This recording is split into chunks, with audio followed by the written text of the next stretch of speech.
Wrestling fans, can you feel it? The 9th annual Paul Bearer Holiday Headlocks Toy Drive Cyber Fanfest explodes into December. We can't bring you a live wrestling event in 2020, but we're bringing you a plethora of live interviews and virtual autograph signings to continue the tradition of updating Santa's GPS to find every kid's home. This Friday night, December 4th, fresh off of his appearance at The Undertaker's Final Farewell at Survivor Series, we'll be joined by Savio Vega. On Saturday afternoon, December the 5th, former WWF and WCW Tag Team Champions, the Nasty Boys, will be live in studio. Sunday night, December 6th, during NXT TakeOver War Games, it's WWE Hall of Famer, Mr. USA Tony Atlas's Cyber Christmas Party. If that wasn't enough, big things are happening next week.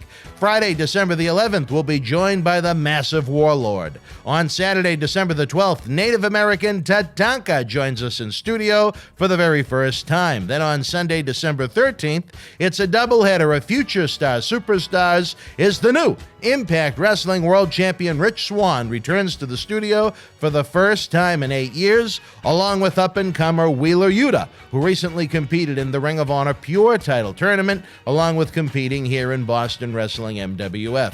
John Cena Sr. will also have a live episode and is working the phone lines with the North Pole to try and make this year's toy drive even bigger. Individual autographs and an all-inclusive VIP package is available online now. If you order your signed photos before or during the live appearances, the superstars will sign them on the air, mailed directly to your home. If you want a VIP package but miss some of the superstars live, don't worry. They signed enough photos and posters for us to ship to you by December the 19th.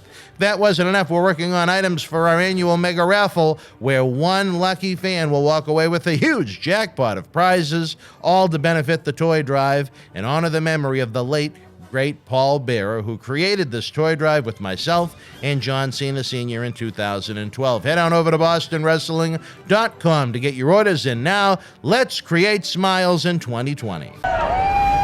This is Mick Foley. This is Harley Race. This is Shelton Benjamin. This is Mr. Wonderful Paul Orndorff. This is the Monster Abyss. And this is Daniel Bryan. This is JBL, and you're watching the MWF. Be there live.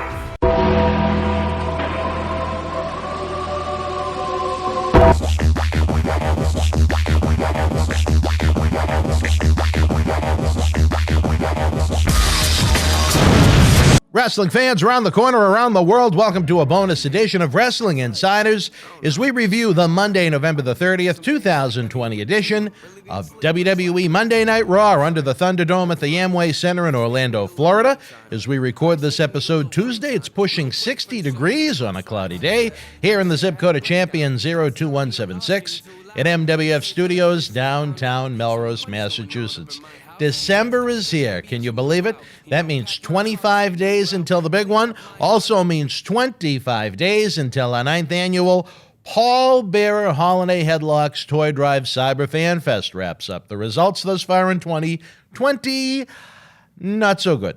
Not so good. With the professional wrestling fan base being such a unique community, again, we ask you, if you're going to take part in any sort of toy drive this year, we'd be honored if it was this one, as we have been working like Santa's elves on the North Pole to update the man in the red suit's GPS so he finds every kid's home this year, along with honoring the memory of Paul Bearer, the man who started this toy drive with John Cena and myself in 2012. We still have at least 9, count them, 9 more guests joining us in December, all of whom will be taking part in live interviews and virtual autograph signings.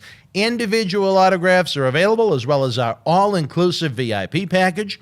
Even if you've missed some of the featured stars signings, don't worry. They all sign plenty of photos for us to fill those VIP packages through December the 19th. This Friday night, December the 4th, a superstar we just saw at The Undertaker's Final Farewell at Survivor Series, Savio Vega joins us. This Saturday, Brian Knobbs and Jerry Saggs, the Nasty Boys, will be here in what promises to be some must-see TV.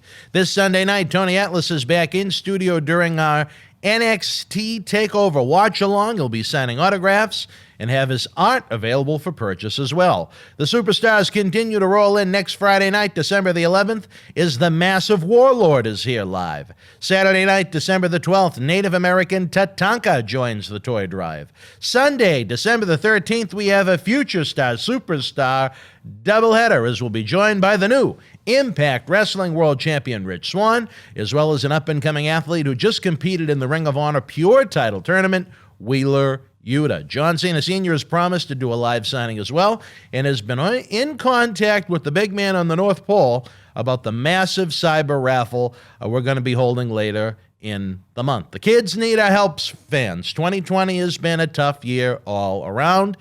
We know not everyone can give, but if you can open your heart, it'll go a long way. For autographs and VIP packages, head on over to bostonwrestling.com. November was a hell of a month, folks. Let me tell you, I believe it was a record 55 videos produced for your enjoyment between Wrestling Insiders, weekly in-studio shoot interviews, WWE and AEW review programs, the live virtual autograph signings we had with Leo Rush, Tony Atlas, and Marty Jannetty, pay-per-view watch-alongs, flashback videos. Sad to say, though, our November numbers dropped a bit from what was a record-setting September and then an even larger October. Let me tell you, fine folks, something, as I'm sure the intelligent ones already know, it takes a lot of time to pump out that much content, which is why we're always suggesting you take that great leap of faith on us and help keep Wrestling Legends working over at patreon.com/Boston Wrestling,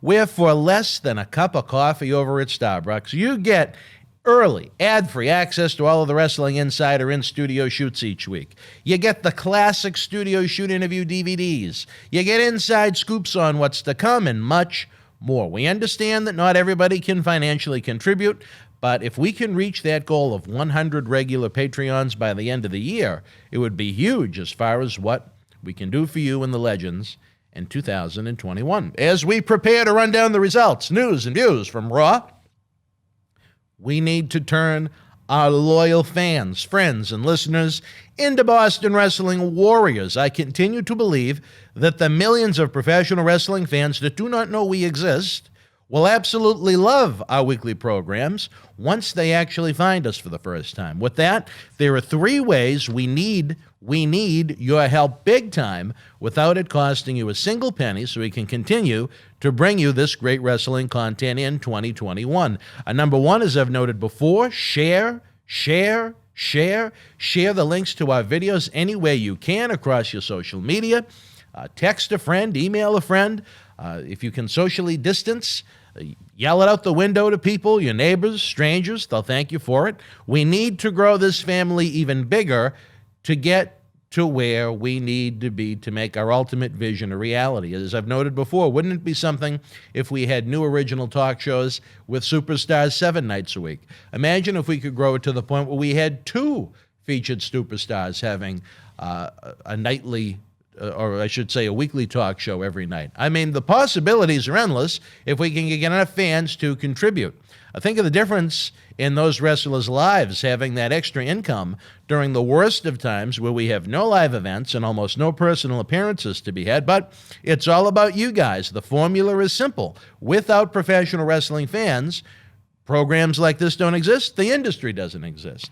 Number 2, if you could please, be so kind, hit the thumbs up button. The more people showing love to this in each of our videos, the more love YouTube shows in suggesting our other videos to other fans, and that really helps get more eyeballs on what we're trying to do. Number 3, if you haven't done so already, please subscribe to this channel. It's absolutely free, provides you updates on new videos and access to well over 2,000 free videos and growing. As always, we're interested in your thoughts on Raw, hoping the whole gang is here. Slick Rick B up at the new house in Maine. Tania, Tina, Stoney, Smokey, whatever your true name may be. I hope you're listening. Maria Davis, the Pittsburgh Steelers' #1 girl. Our new friend Julian, Trigger Trey, Ken, all of the great Kevins we have. Lisa Thompson, another newbie. Big Ant from Thunder Valley. Will Cortez always pops in. Larson, I don't know, though. Larson is missing in action sometimes. I don't know what is going on with Larson. But we thank all of you for hanging out with us, whether you're watching the live premiere Tuesday night at 9 or in the archive. Share your thoughts on Raw using a 1 to 10 scale, 1 being the worst, 10 being the best. Now, since it is that time of year again, we got to get the cheap plugs in. We know we got to get the gifts under the Christmas tree. It's never too early to start shopping in our eBay store. The link is in the comment section below because it's way too long for me to try and speak. We have an awesome collection of rare autograph wrestling memorabilia for sale that includes a video shout-out thank you from WWE Hall of Famer Mr. USA Tony Atlas on Wrestling Insiders is our thanks to you for helping keeping our shows going. Don't forget that Tony is also available for commissioned artwork, prints, personal appearances, personal phone calls, cameo-style videos, autographs, and much more. Finally, we have that great t-shirt deal, the bundle over on bostonwrestling.com/shirts. .html. The link can be found in the description box below. For the regular price of a t-shirt on WWE Shop, you get not only the t-shirt, but you get a WWE cup, a mystery autograph photo, and again, the on-air shout-out from Tony Atlas thanking you for helping us. We've got brand new shirts of Bray Wyatt, the Undisputed Era, Roman Reigns. We've got the legends like Hulk Hogan, the Ultimate Warrior, Randy Savage, Stone Cold Steve Austin, and tons more. Help the show, get yourself some new swag. And with that said, joining me now, P.C. Richards & Sons' favorite Black Friday customer, Southwestern Connecticut's own Mr. Matt Degnan.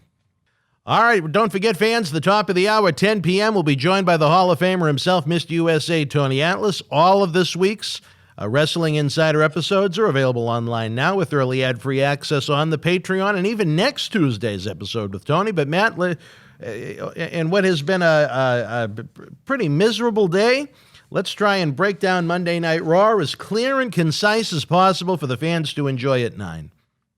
Well, we'll go over the November 30th Monday Night Raw, the last day of November, as we are now in December. Well, they never had a 31st in November, believe it or not, even on leap year.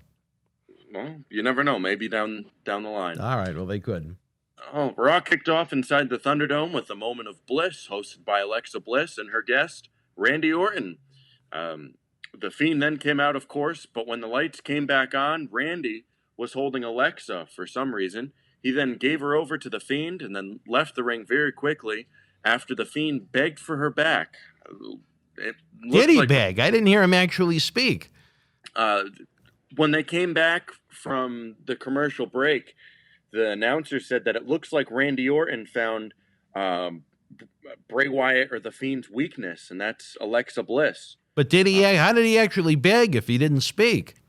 Do you think he is Gunnar Hansen in the original Texas Chainsaw Massacre? He was begging, I guess. I guess you can't hear it behind the mask. Was he groaning? I mean, I guess the microphones didn't pick it up in the Thunderdome. I did not know that there was begging. I think he was doing what you do when we have technical issues. He looked like Quincy usually when there's a free sub around. I know he was quite anxious to get his hands on Alexa, but I didn't actually hear this man in that sort of desperate state, but I guess I missed it. Well, the announcer said he was begging for it. Well, that's good. They have a lot of credibility. Yeah. What did you think of this opening segment? It was way too long. Alexa Bliss goes from talking like she's 4 years old to a regular woman, and reminds me, remember when this might have been before you had time, at one point, the lovely Maria Kanellis, who was axed by WWE so warmly when coronavirus hit, probably back in maybe 2005, 2006, she was one of the backstage interviewers. And for a period of time, instead of her interviewing them, she would actually talk like she was a 4 or 5 year old girl to them, which I never understood. Just say John Cena would come into the little backstage area where they do the interview. She'd go, "Now, John, what do you think about your match tonight?" And I don't understand. Was she Elmo? I have no idea who, what, or why anyone thought Maria Kanellis should talk like she was a little child. But this went on for, if not a year, many, many, many months. And it was embarrassing. But Maybe they should have had Maria Davis do it. Maybe. Marie would have been much more professional than that, though. But I just thought it was an awfully long segment and nothing that really made me want to see the match any more than I already did. Yeah. I don't know why Alexa needs to talk as a 4-year-old child, but I can't stand her character that she has now. It's just unbearable to watch. It's just an insult, but we move on, sadly. The first match of the night was Jeff Hardy defeating Elias in a Symphony of Destruction match. Not the Symphony of Beeps match. Whatever that is. Yeah. Back in 94. A match that saw R-Truth hiding in the piano to hide from all the jobbers of Raw, which then the jobbers came out immediately after seeing him in the piano after about 5 seconds to chase him out of the building. A spot in the match that really didn't end up going anywhere and ended up doing nothing for the match itself. It was a great ending to a mess of a match. Jeff Hardy hit a swanton bomb off the top rope to the outside of the ring on Elias, who was laying on a table with violins laid on top of him. A little bit of a scare, though, when Hardy hit that big swanton bomb outside the ring. The back of his head hit the ring steps. He seemed okay, though, as he walked to the back under his own power while playing a tambourine. So I guess he was fine. What did you think it with music? If I never see another Symphony of Destruction match again, it will be way too soon. I don't know if it was the first time, but the one time they did it with Strowman was kind of amusing to an extent to see him destroy all this stuff. But it's been done, and there was nothing particularly good about it the first time. It was just kind of a unique presentation. To risk injuring a man that's out chronically injured in Jeff Hardy, that has had the physical problems he has, which has led to the substance abuse problems he's had, to have him do a swanton bomb onto a bunch of ukuleles as he smashes his head off of the ring steps, I thought was unnecessary. Well, at least he got his little tambourine as he walked to the back. Why would you want to risk a man with that injury history, I guess is the way to look at it. But well, Jeff Hardy loves doing all that crazy shit ever since he started. Well, I bet he would have loved a Symphony of Beeps match then if he liked the Symphony of Destruction. We'll see what Elias has to say. The next matchup was Slapjack defeating Ricochet. Outside interference from Retribution played a part in the finish, but still somewhat of a clean finish with the 1-2-3 as Slapjack did hit his finisher for the pin. I'm just glad it wasn't another roll-up. An okay match. I mean, I could care less about Retribution.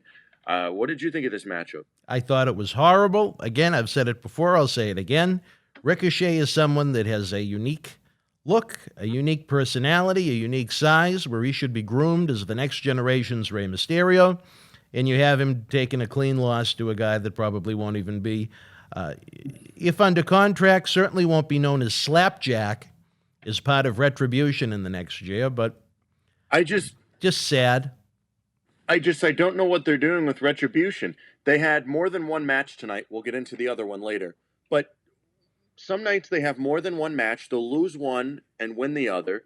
One week they're booked strong. The next week they look like idiots.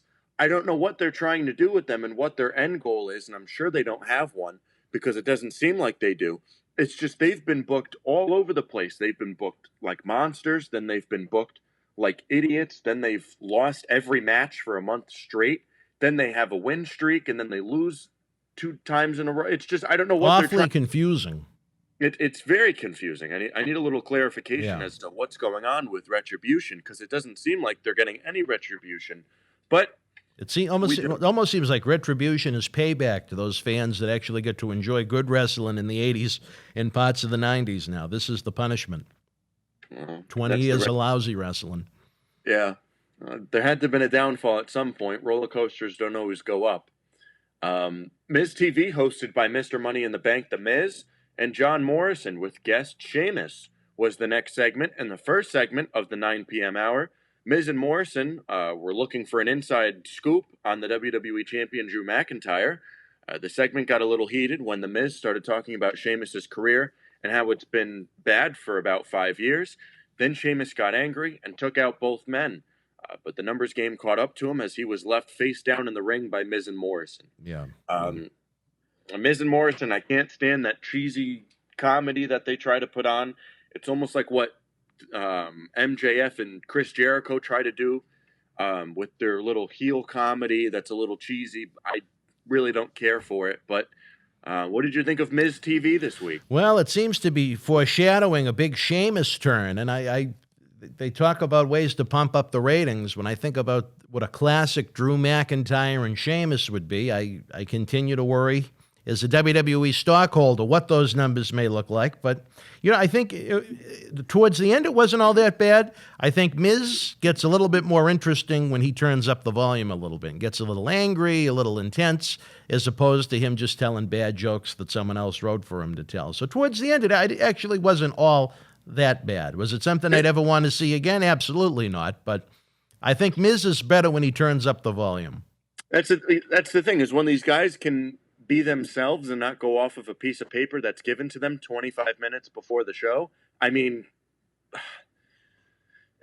let them be themselves. AEW does it, and their promos end up being better than WWE's. It's just stop scripting them to the point where these guys have to go verbatim what they have to do. Give them a few bullet points and send them out there. You don't have to give them something word for word, and that's a big downfall of WWE nowadays. The next matchup, Asuka and Lana.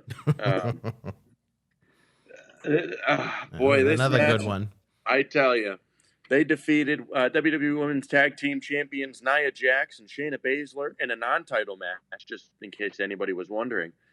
These two teams are set to face each other for a third time at TLC on December 20th, which will most likely be a tables match.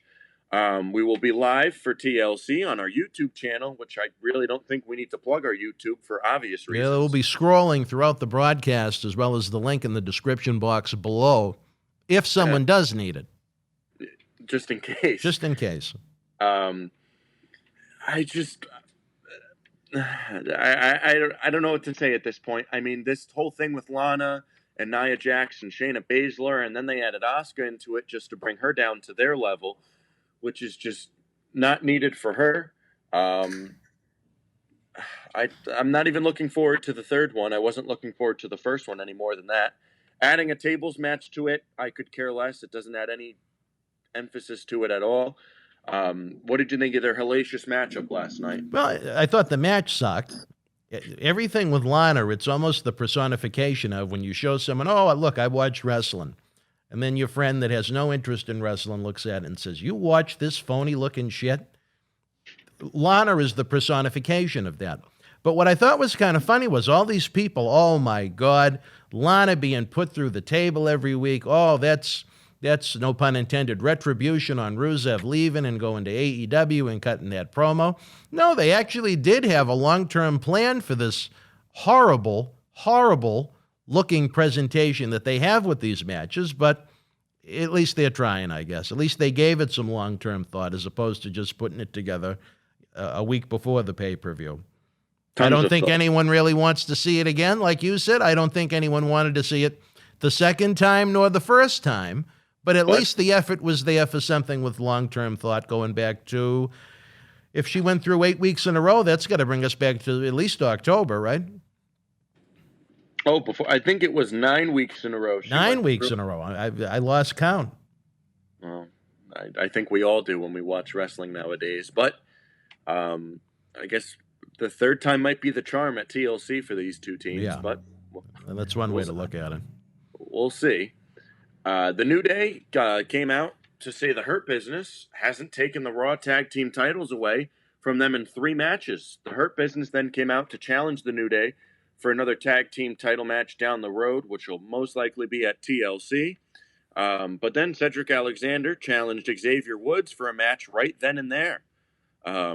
Cedric Alexander then went on to defeat Xavier Woods. It was a solid match, nothing amazing. Just another one of those matches on WWE TV that really don't make you want to turn the channel, but it also doesn't wow you. But that's just how it is.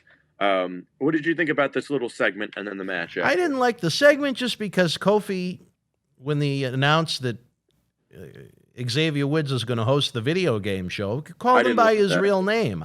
Yeah. Why announce his real name on a wrestling show? Just another neon sign that screams fake. But the match itself between Cedric and Xavier Woods, I thought it was pretty good. I remember actually looking at the clock and saying 9:48 p.m.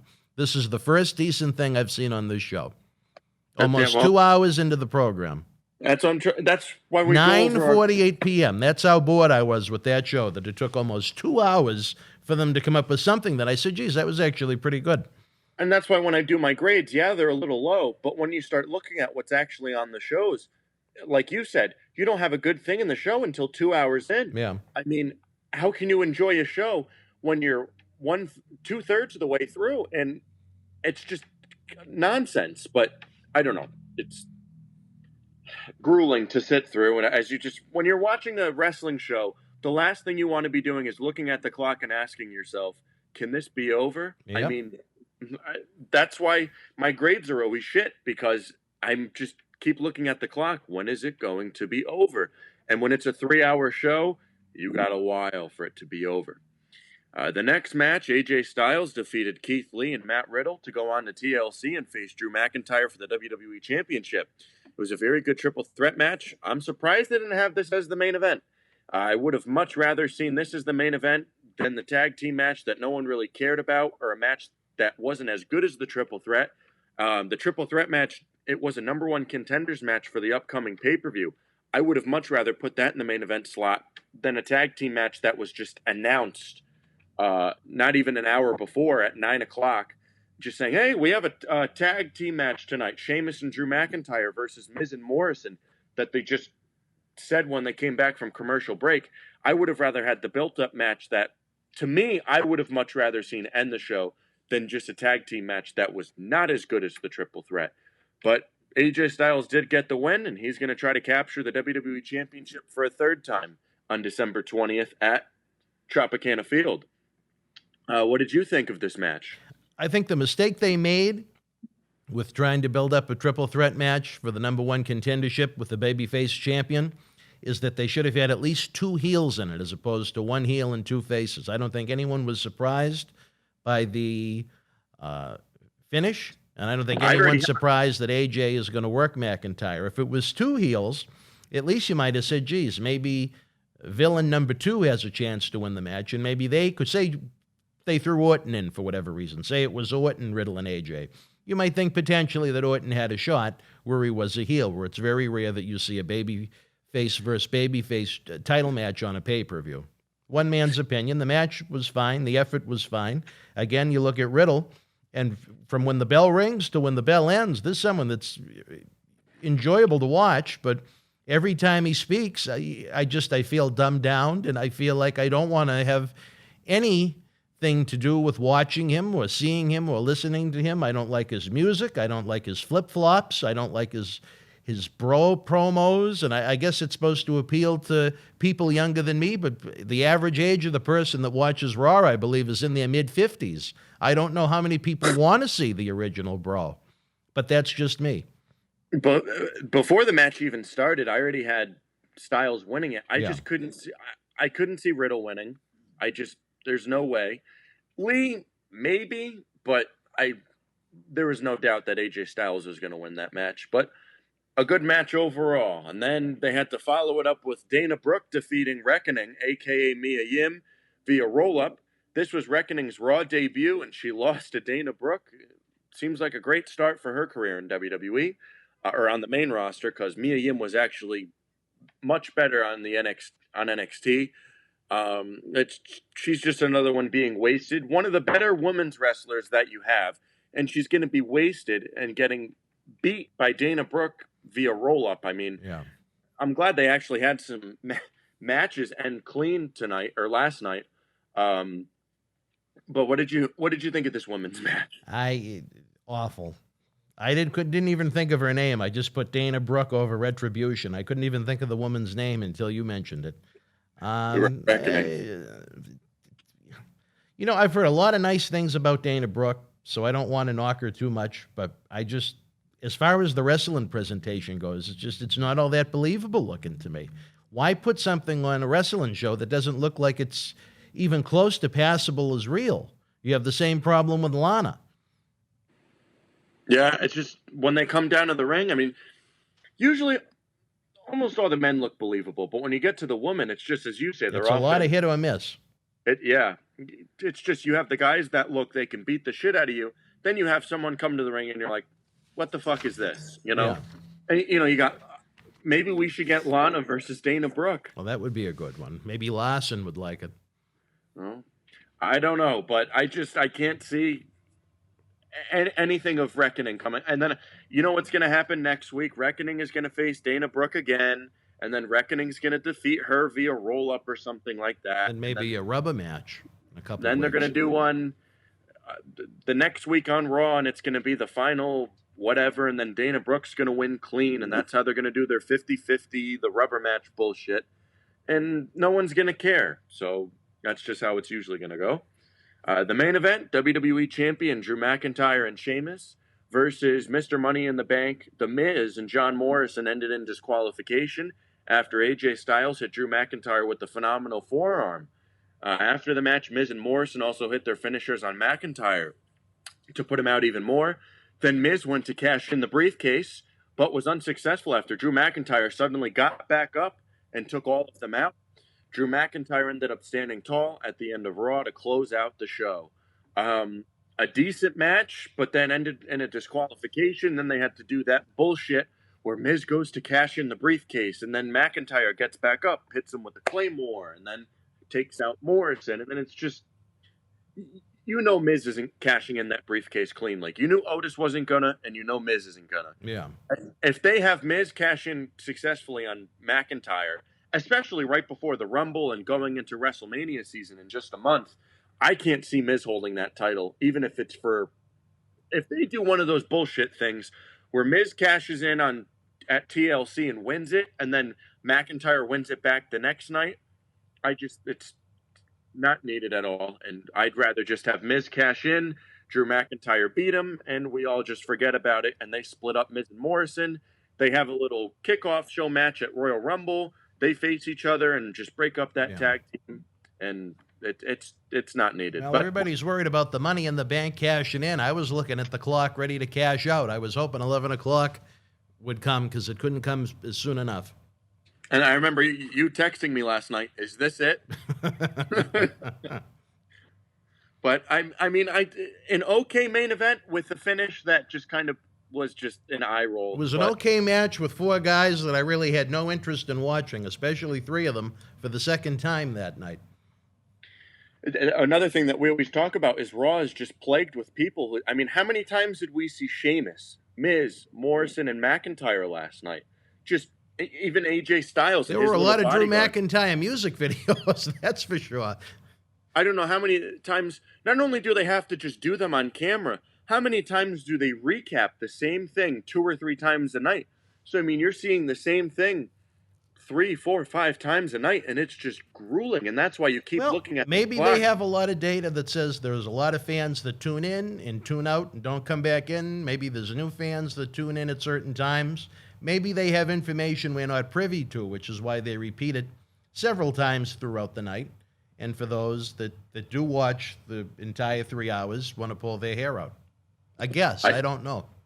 Oh, I would love to see that data and what it's saying, because if it's true and people are doing what you're saying, I can't imagine. I'll tell you this. I'd love to know what the average viewership time is for someone with Monday Night Raw. I couldn't imagine it's more than 10 or 15 minutes.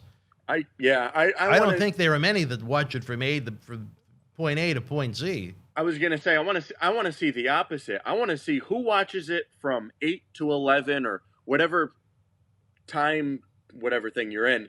Who watches it for the full 3 hours? And that's the number I want to see. Is it actually over 1 million? I couldn't imagine. No, it being not even close. Even 500,000? Do you think it's that high? That would actually sit there and watch the entire 3-hour show? I would say it's a very, very, very small percentage. And most of that percentage is probably going to be people like me and you that have to watch it. So, I mean, who watches it for enjoyment? Even during the glory days, when it was a 2-hour show, or even if you want to go further back to when it was a 1-hour show, a lot of people change the channels when they're watching any TV show. I mean, when I watch a Red Sox game, I tune out at certain times during a game. So for someone to sit through, especially not just a 3-hour wrestling show, but a 3-hour wrestling show that isn't particularly good, I think they'd have to be borderline insane to sit there for 3 hours. I don't know. It's just I keep saying this every week. It seems more of a chore than a pleasure to watch these shows, and we can sit here and say, oh, they can do this and they can do that and they can do this, but are they going to listen? Do they listen to the people? I remember when Triple H and Vince and Stephanie, and I don't think Shane was there, when they came out, what was it, a year or two ago? He was, yeah. He did the little run backwards on the stage. And they said, we're going to listen to the people. And this was when viewership really started to just kind of get below 2 million every week. And they started saying, oh, we're going to listen to the people and your voice is going to be heard and this, that, and the other. And it's been worse ever since that night where they did that little gimmick where Triple H, we're going to listen to you and we're going to put all the heat on Baron Corbin. Yeah, and then nothing came out of it, and they don't listen to anybody. They still do the same bullshit every single week. As I don't know if you can hear my dog barking. I can, yes. She's doing the run-in now. Right. But I don't know. It's just so many people have input, but nothing ever gets done. But I don't know. There's so many ways to help it, but they seem to go every time there's something right in front of them to make the show better. They kind of just backpedal. And some nights they take one step forward, then the next night they take 2 steps back. So they really get nowhere when they take those little steps up. When we watched, what was it, Clash of Champions, when it was a solid pay-per-view, I think we all gave it 7 out of 10. And then the next night on Raw, we were back to the same bullshit. Now, I remember when Dave and I did our little wrap-up for that pay-per-view in the studio, I said they have to capitalize on nights like this. And I think the next week I'd give it all 3s for the shows that week. So they can't capitalize on these good shows, and that's the sad part of it. But I don't know what else. But as I talking about grades, I'll go into my Raw grade right now. If you guys want to leave them in the live premiere chat to the side of the video right now, and if you're watching it after, you can leave it below. I gave Raw a 3 out of 10. As you said, nothing good until about 2 hours into the show, and the ending of the show I thought was a big eye roll. But I gave it a 3 out of 10. There wasn't really anything I liked in particular. The only wrestling that I liked came in the back-to-back matches of Cedric and Xavier Woods and the triple threat match, and that took up about, 25 minutes of the show at most? So how much of the show did I really like? Less than a half hour. Oh, there you go. And 3-hour show. If it was a 2-hour show and I liked a half hour of it, I'd say I'd give it a 4 or a 5. But when you have a 3-hour show and you're only liking a half hour of it, how can you give it more than a 4? So I gave it a 3 out of 10. Yeah, I gave it the same grade, a 3. There was really only one match I enjoyed throughout the whole show that I couldn't find some kind of a hole to poke through. I just a lot of the same wrestlers doing the same things week after week after week. Cedric and Xavier was good. The triple threat match wasn't bad, but there was just it was like a movie I'd already seen before. You know what I mean? And as far as them trying to prop Miz and Morrison as these threats to Drew McIntyre, it's just an eye roller. The same women's matches again and again. An eye roller. If Jeff Hardy and Elias had, instead of the Symphony of Destruction match, if they had a Symphony of Beats match with several telephones around ringside, maybe I would have bumped it to a 4 or a 5. But all they get is a 3 from me. That would have done it for you. The viewership's not in. For some reason, when you're around a holiday, the viewership doesn't come in from these networks quick. So I'll Nostradamus it. I'm gonna say, what was the football last night? Shit. It was Seahawks and Eagles. That's not bad. I'm gonna guess it comes in about somewhere in the ballpark of a 1-7. I was just about to say I would say 1-7 as well. which again, not that good, but not necessarily good, but at least not record-breakingly bad. So we'll look for a positive. See, but the thing that's funny is if you compare it to other TV shows on other networks and stuff like that, it's really good. Yeah. But compared to what WWE was doing, it's not good at all. They set their own standard. That's the problem. Yeah. All right. Well, any news and notes before we go? We're a little late tonight. Just one. The knee injury for Braun Strowman is legit, and he'll miss some time. Oh, boy. That is why his WWE title match with Drew McIntyre was put on hold for now. So we wish Braun the best in his injury. We don't know how severe it is, but wish him well. All right. Well, best of Braun Strowman in his knee. And with that said, don't forget, folks, at the top of the hour, you've got looks like I'm looking at the clock right now. You got a little time. Get yourself a cold beverage and a meal. A man that loves free meals is coming up at 10 o'clock. We're talking about our good friend, the WWE Hall of Famer, Mr. USA, Tony Atlas, for a big episode, an episode so big I don't even remember what the topic is, but I'm sure you're going to love it. We'll see you at 10 o'clock. The low battery just popped up on my phone. So for Matt Degnan, I'm Dan Mirade. Get ready for a big weekend. We got Savio Vega live on Friday. We got the Nasties live Saturday. We're raising money for the toy drive. We're going to update Santa Claus's GPS to find every kid's home this year while we honor Paul Bearer's memory. Again, for Matt, I'm Dan. We'll see you 10 o'clock. Good night. Wrestling fans, can you feel it? The 9th annual Paul Bearer Holiday Headlocks Toy Drive Cyber Fanfest explodes into December. We can't bring you a live wrestling event in 2020, but we're bringing you a plethora of live interviews and virtual autograph signings to continue the tradition of updating Santa's GPS to find every kid's home. This Friday night, December 4th, fresh off of his appearance at The Undertaker's Final Farewell at Survivor Series, we'll be joined by Savio Vega. On Saturday afternoon, December the 5th, former WWF and WCW Tag Team Champions, the Nasty Boys, will be live in studio. Sunday night, December 6th, during NXT TakeOver War Games, it's WWE Hall of Famer, Mr. USA Tony Atlas's Cyber Christmas Party. If that wasn't enough, big things are happening next week. Friday, December the 11th, we'll be joined by the Massive Warlord. On Saturday, December the 12th, Native American Tatanka joins us in studio for the very first time. Then on Sunday, December 13th, it's a doubleheader of Future Stars Superstars is the new Impact Wrestling World Champion Rich Swann returns to the studio for the first time in 8 years, along with up-and-comer Wheeler Yuta, who recently competed in the Ring of Honor Pure title tournament, along with competing here in Boston Wrestling MWF. John Cena Sr. will also have a live episode and is working the phone lines with the North Pole to try and make this year's toy drive even bigger. Individual autographs and an all-inclusive VIP package is available online now. If you order your signed photos before or during the live appearances, the superstars will sign them on the air, mailed directly to your home. If you want a VIP package but miss some of the superstars live, don't worry. They signed enough photos and posters for us to ship to you by December the 19th.